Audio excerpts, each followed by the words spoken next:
చెప్పు చెప్తాముడు. జీవితం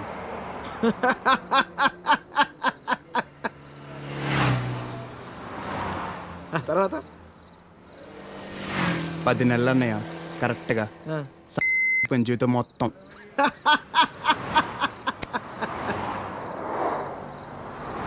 అసలు నీ ఏజ్ ఎంతరా తమ్ముడు? 19. 19 ఏళ్ళకే నీ జీవితం సంకరాకపోతే ఇక్కడ 50 ఏళ్ళు నా పరిస్థితి ఏంది? సరే కానీ అసలు విషయం చెప్పు తమ్ముడు.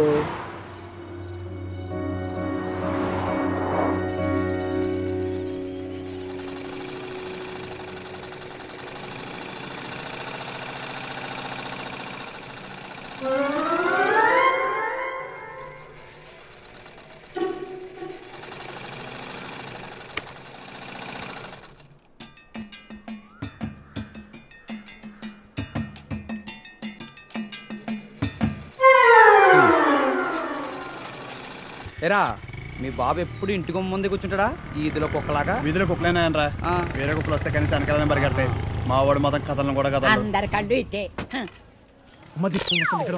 చూడకుండా రా చూసేసిందా? ఏరా పొద్దెక్కిందా? ఇంకా మీ దర్శనం అవ్వలేదేమిటా అని చూస్తున్నాను. బతకనివ్వరేమిటా? ఊళ్ళో ఆడపిల్లలు ఎవరిని బతకనివ్వరేమిటా? ఎన్నిసార్లు చెప్పానురా, ఈ వీధిలో గనక అడుగు పెడితే కాళ్ళు విరగొడతానని. ఆగండ్రా ఏదో నాటకాలు మీరును. మీ అమ్మ కడుపు కాల ఒక్కసారి చెప్తే అర్థం కాదేట్రా మీకు? మనుషులు కాదేట్రా మీరు? ఏంటి ముసలినా చూస్తుంటే తెగ రెచ్చిపోతున్నావు? అక్కడికైతే మీ మనవరాలు రంబలు ఊరసిలేనట్టు లేపుకెళ్ళాలంటే 2 నిమిషాలు తెలుసా? ఓరియాతో చచ్చినోడా, లేపుకెళ్తావా? నా మనవరాల్ని లేపుకెళ్తావా?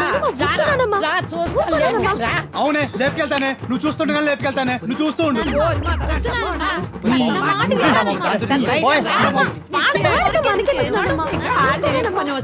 ముందు మీరు లోపలికి పండి. మొదలుస్తా వాళ్ళలారా, మీ మూలాన్ని ఇదంతా వచ్చి పడిపోయిందే. మీ నోరు పడపడి. నువ్వు బాగుపడవరా, నువ్వు చచ్చినా బాగుపడవరా. మొదలుష్టపడని నీ అమ్మ కడుపు కాల ఏమిటా చూపులు? ప్రతి వ్యధకి ఇక్కడే చూపులు. ఏమిటా సంతకెళ్తున్నాను, ఏం కావాలో చెప్పవే. ఏం చేస్తావు? ఏదో నీ తోచింది బట్ట ఒక అరకైలో. సరే తొందరగా వెళ్ళు. ఏం చేస్తాం? వ్యధవ కాలం, వ్యధవ బుద్ధులు.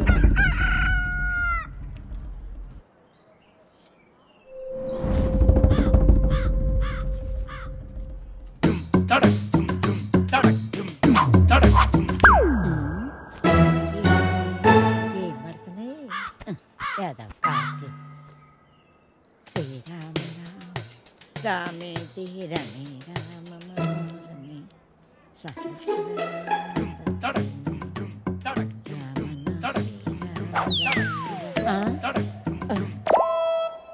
ఎవర్రా ఎవర్రా వెధవలు? ఒరేయ్, మీకు దమ్ముంటే బయటకు రండి. మొదలు నష్టాలు వచ్చిన వాళ్ళారా. ఎందుకే అలా అరుస్తున్నావు? ఎవరిని తిడుతున్నావే? ఎవడో గొడయ్యదవా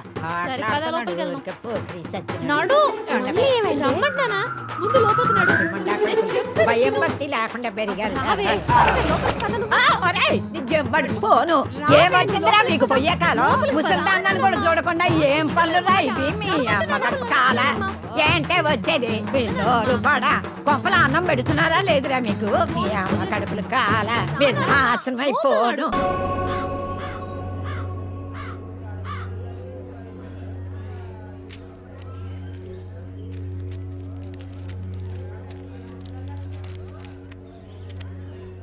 ఏం చేద్దామో చెప్పు. కాళ్ళు చేతులు విరగొట్టండి, వేధవకి బుద్ధి వస్తుంది. అమ్మా నువ్వుండు.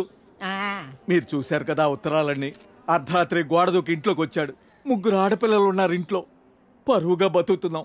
ఊరంతా మాట్లాడుకుంటున్నారు. రేపు దాన్ని ఎవడు పెళ్లి చేసుకుంటాడు చెప్పండి?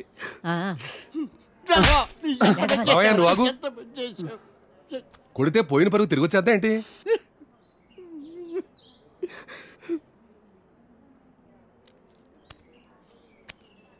నీకు అభ్యంతరం లేకపోతే ఇద్దరికి పెళ్లి చేసేద్దాం.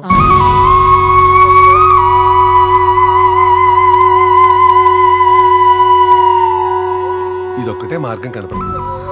పోయిన నీ పరువు కాపాడుకోవాలన్నా ఊళ్ళో ఇంకొకటి ఇలాంటి పని చేయకుండా ఉండాలన్నా వద్దు. పెళ్లి చేసేద్దాం. నేను చేసుకోను.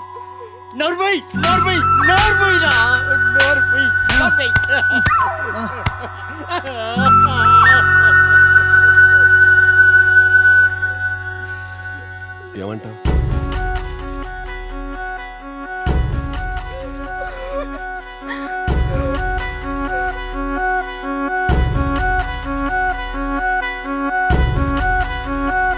సరే నీ జీవితం నాశనం అయిపోయింది అమ్మా. హైదరాబాద్ వెళ్ళాక ఈ నంబర్కి ఫోన్ చేయి. రమణ అని మనోడే. మున్సిపాలిటీలో ఖాళీలు ఉన్నాయట. నెల నెల కొంత అతనికి ఇచ్చేసేయి. జాగ్రత్త.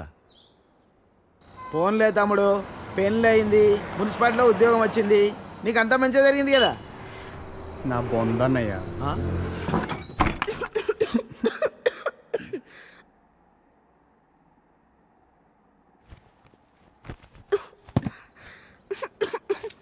నేను తినడానికి ఏమి తీసుకొస్తాను, ఈ లోపల నువ్వు సర్దేశించు. నాకు రాదు. ఈ కంచం కడిగేసే. నాకు రాదు. కొంచెం టీ పెట్టవా? నాకు రాదు. కొంచెం షర్ట్ ఉతుకు పెట్టవా, రేపు వేసుకోవాలి. నాకు రాదు.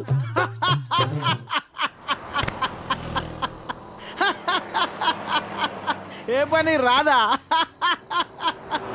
తమ్ముడు, అవి నన్ను ఉద్యోగంలో చేర్పించచ్చుగా. నాకు రాదు. ఒక్క పని కూడా చేయదన్నయ్య, రోజంతా అలా కూర్చునే ఉంటుంది. ఇది అందరి ఇళ్ళలో ఉండే ప్రాబ్లం రా బాయ్. వెళ్దాం పదా. ఆగన్నయ్య, ఏం తినేద్దాం, ఆకలేస్తుంది. ఏం మీ ఇంట్లో అన్నం వండట్లేదేంటి? లేదు, తను వాళ్ళ ఊరు వెళ్ళింది. కొట్లాడుకున్నారు ఏంది మరి? 9వ నెల. పెళ్ళి 10 నెలలు అయిందని అన్నావు, రోజు కొట్టుకుంటుర్రు అని అన్నావు, అప్పుడే 9 నెలలా? ఇంత ఫాస్టా? అదే ఇదే కదన్నయ్య.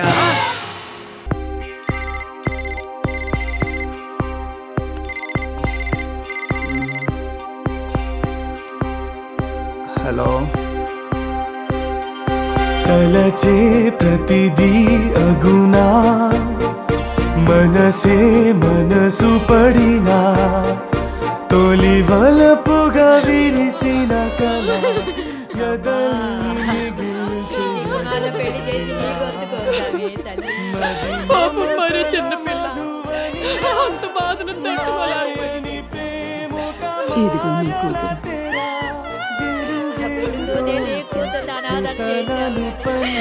ఎంత అన్యాయం అయిపోయిందమ్మా.